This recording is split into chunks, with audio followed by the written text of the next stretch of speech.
ലോകനാഥന്റെ വിളിക്കുത്തരമേകി ലബ്ബൈക് അല്ലാഹുമ്മ ലബ്ബൈക് മന്ത്രമുരുവിട്ട് 25 ലക്ഷത്തിലധികം തീർത്ഥാടകരാണ് ഈ വർഷം ഹജ്ജ് കർമ്മത്തിന് പുണ്യഭൂമിയിലുള്ളത്. അള്ളാഹുവിൻ്റെ അടിമകൾ തുല്യരാണെന്ന സന്ദേശമാണ് ഹജ്ജ് വിളംബരം ചെയ്യുന്നത്. മാനവികതയുടെയും ഏകദൈവ വിശ്വാസത്തിൻ്റെയും പ്രഖ്യാപനം കൂടിയാണ് ഹജ്ജ് പകരുന്ന പാഠം. ഈ വർഷം ഇന്ത്യയിൽ നിന്ന് 1.75 ലക്ഷം തീർത്ഥാടകരാണ് ഹജ്ജ് നിർവഹിക്കുന്നത്. സുഗമമായി ഹജ്ജ് കർമ്മം പൂർത്തിയാക്കാനുള്ള ബൃഹത്തായ ഒരുക്കങ്ങളാണ് സൗദി അറേബ്യ ഒരുക്കിയിട്ടുള്ളത്.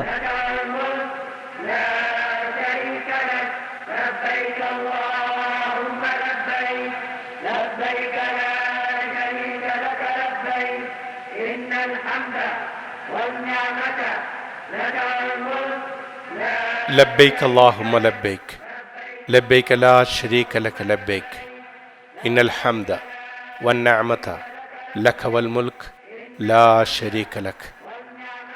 അല്ലാഹുവേ, യാതൊരു പങ്കുകാരനുമില്ലാത്ത നിന്റെ വിളിക്കുക ഞാൻ ഉത്തരം ചെയ്തിരിക്കുന്നു.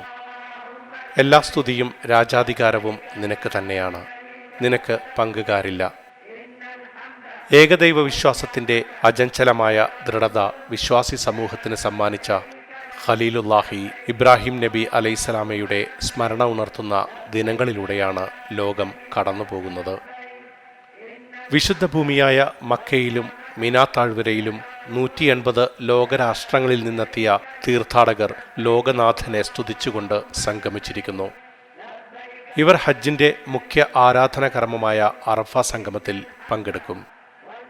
ഇന്ത്യയിൽ നിന്ന് മക്ക, മദീന എന്നിവിടങ്ങളിലെത്തിയ മുഴുവൻ തീർത്ഥാടകരും അറഫ സംഗമത്തിന് മുന്നോടിയായി മിനായിലെത്തിയിട്ടുണ്ട്.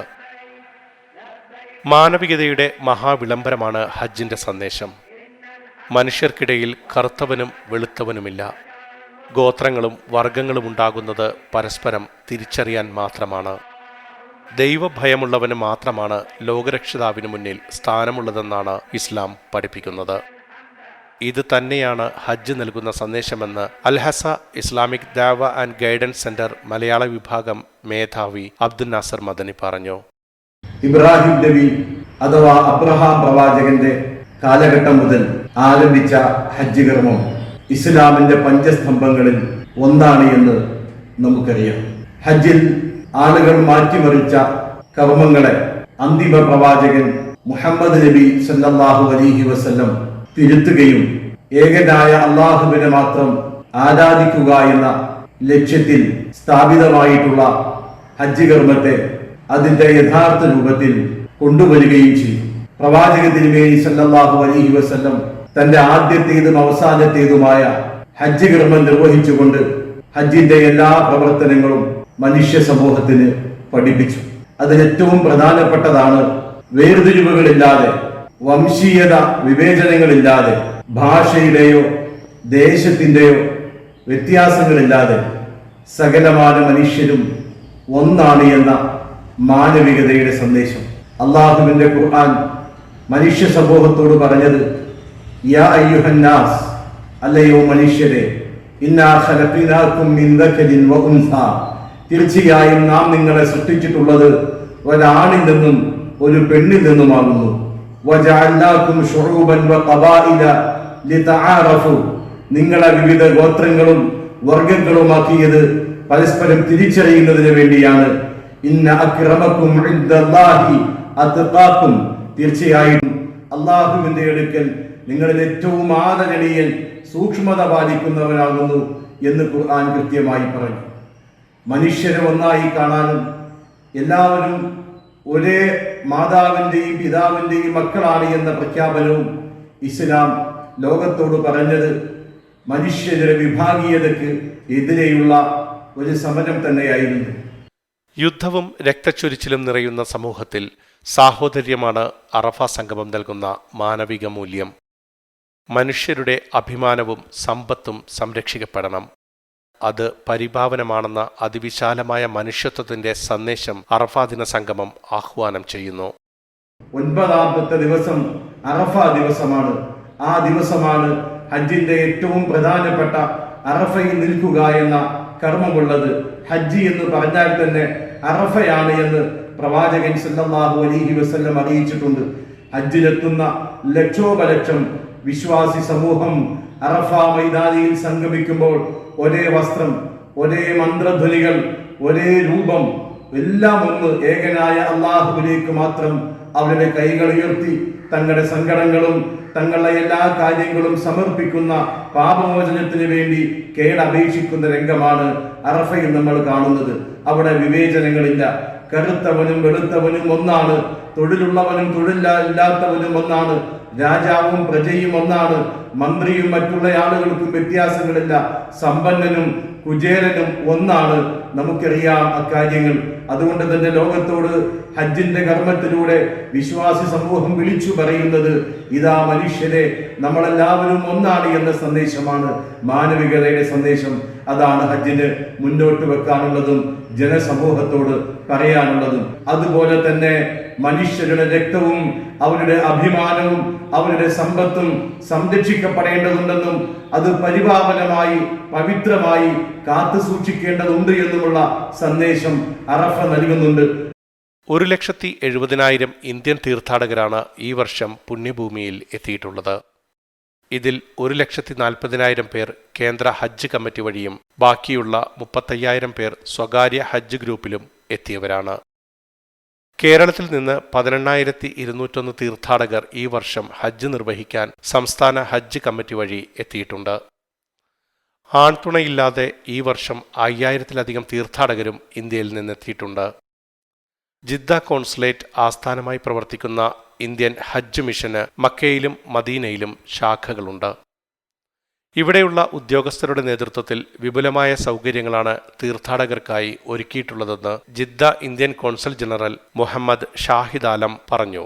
The Arafat day is on 15th June, which is a very crucial and important day because all of the pilgrims from all over the world, including from India, will reach to Arafat on 15th of June. Subsequently, they will offer prayer there and they will go to Muzdalifah after sunset and then they will pray there in Muzdalifah. On 16th June, which is the 10th Zil-Hijjah and Eid day, the pilgrims will return back to Mina and then they will do the Rami, the stoning of the devil in Jamarat, and subsequently they will stay in Mina for 10th, 11th and 12th. So the Kingdom of Saudi Arabia and the concerned Saudi authorities have made an elaborate set of arrangements in Mina, Arafat and Muzdalifah. Indian ഹാജിമാരുടെ ആരോഗ്യ പരിചരണത്തിന് Indian ഡോക്ടർമാരും paramedical ജീവനക്കാരും ഉൾപ്പെട്ട സംഘത്തെ വിശുദ്ധ ഭൂമിയിൽ ഡെപ്യൂട്ടേഷനിൽ നിയമിച്ചിട്ടുണ്ട്.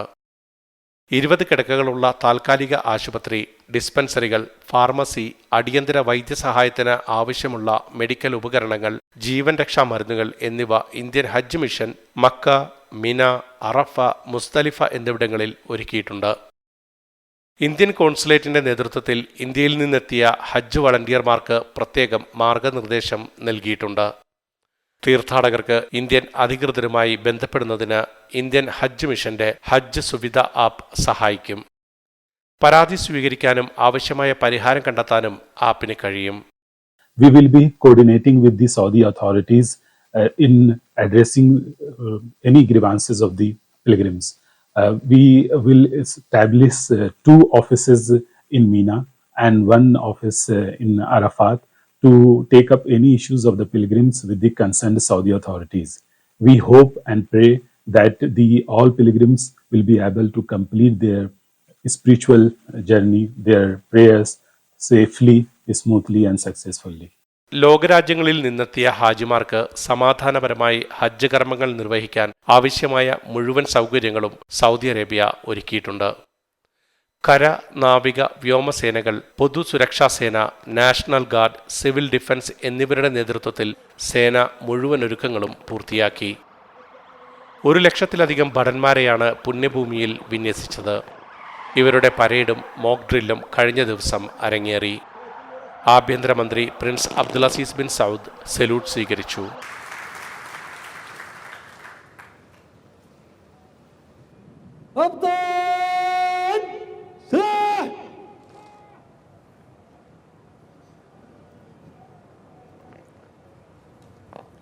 السلام عليكم ورحمة الله وبركاته.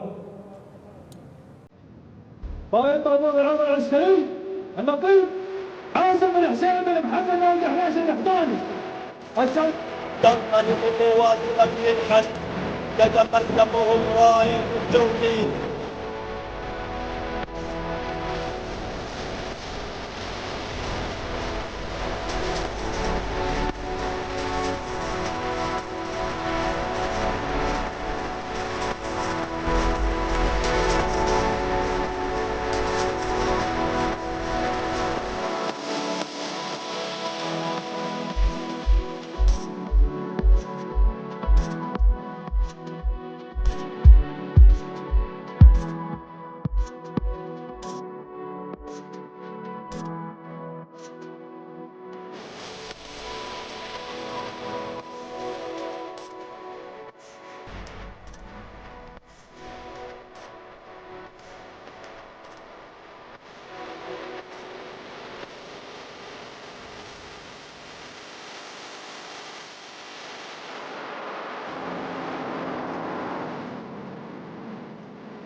റാപ്പിഡ് ആക്ഷൻ ഫോഴ്സ് അക്രമികളെ അതിവേഗം കീഴ്പ്പെടുത്തുന്ന രംഗങ്ങളും സ്ഫോടനം നടന്ന കെട്ടിടത്തിൽ ഹെലികോപ്റ്ററിലെത്തി രക്ഷാപ്രവർത്തനം നടത്തുന്ന സേനയുടെ വൈദഗ്ധ്യവും സേനയുടെ കരുത്തുമാണ് അടയാളപ്പെടുത്തിയത്.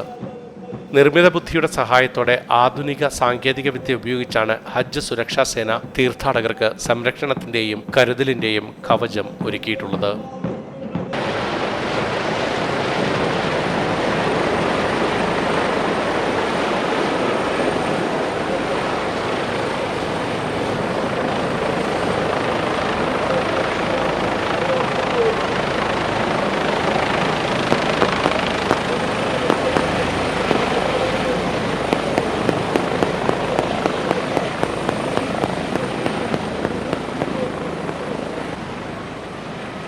അൾജീരിയയിൽ നിന്നുള്ള സറഹൌദ സ്ഥിതിയാണ് ഈ വർഷം ഹജ്ജ് നിർവഹിക്കാനെത്തിയ ഏറ്റവും പ്രായം കൂടിയ തീർത്ഥാടക. ഇവരുടെ പാസ്പോർട്ടിൽ 130 വയസ്സാണ് രേഖപ്പെടുത്തിയിട്ടുള്ളത്. ഇവർക്ക് ഊഷ്മള സ്വീകരണമാണ് സൗദി ഹജ്ജ് മന്ത്രാലയം ഒരുക്കിയത്.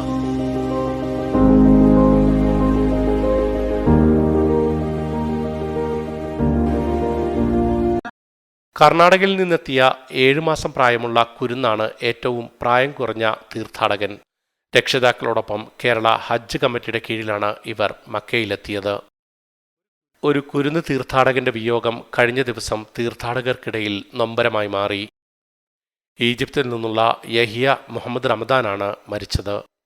ഈജിപ്തിൽ നിന്നുള്ള ഏറ്റവും പ്രായം കുറഞ്ഞ ബാലൻ എന്ന നിലയിൽ സോഷ്യൽ മീഡിയയിൽ യഹിയ മുഹമ്മദിന്റെ ചിത്രം വൈറലായിരുന്നു.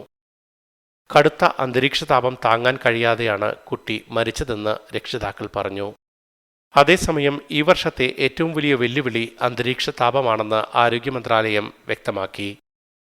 കുടകൾ വിതരണം ചെയ്തും പുണ്യഭൂമിയിൽ വിശ്രമ കേന്ദ്രങ്ങൾ ഒരുക്കിയും കുടിവെള്ളം വിതരണം ചെയ്തും വിപുലമായ സൗകര്യങ്ങൾ ഒരുക്കിയിട്ടുണ്ടെങ്കിലും ജാഗ്രത വേണമെന്ന് മന്ത്രാലയം ആവർത്തിച്ച് മുന്നറിയിപ്പ് നൽകിയിട്ടുണ്ട്. അറഫ സംഗമത്തിന് ശേഷം നാളെ രാത്രി ഹാജിമാർ മുസ്ദലിഫയിൽ താമസിക്കും. പ്രഭാത നമസ്കാരത്തിന് ശേഷം തീർത്ഥാടകർ മിന താഴ്വരയിലേക്ക് നീങ്ങും. ജൂൺ 19 വരെ മിനയിലെ തമ്പുകളിലും താമസ കേന്ദ്രങ്ങളിലും കഴിയുന്ന ഹാജിമാർ ഇവിടെ നിന്നാണ് വിവിധ കർമ്മങ്ങൾക്കായി പോവുക. ഹജ്ജ് കർമ്മം പൂർത്തിയാക്കി പാപക്കറകൾ കഴുകിക്കളഞ്ഞ് ഈ വർഷം 25 ലക്ഷം വിശ്വാസികൾ ജീവിതത്തിലെ ഏറ്റവും വലിയ മോഹം പൂർത്തിയാക്കി ലോകനാഥനെ സ്തുതിച്ച് അവരുടെ നാടുകളിലേക്ക് മടങ്ങും.